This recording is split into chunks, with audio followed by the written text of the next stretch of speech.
Patay ang rider matapos na sumalpok sa kasalubong na truck sa San Pascual, Batangas. Ang detalye sa report ni Denise Abante ng GMA Regional TV Balitang Southern Tagalog.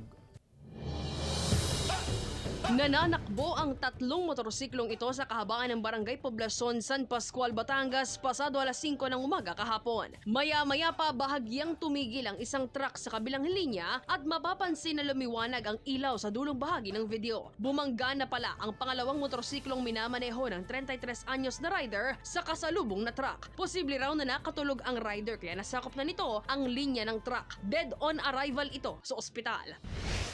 Nakatigil lang sa gilid ng bypass road sa Barangay Dalig, Batangas City ang dump truck na ito nang biglang umanong sumalpok ang motorsiklong ito sa hulihang bahagi ng truck. Wasak ang unahan ng motorsiklo. Dead on arrival sa ospital ang 42 anyos na rider na nagtamo ng pinsala sa ulo na wala umanong suot na helmet. Ayon sa pulisya, naflatan ang truck kaya nakaparada sa gilid ng kalsada. Wala raw ang driver ng truck nang mangyari ang insidente dahil naghanap umano ng maaaring mag-vulcanize sa gulong.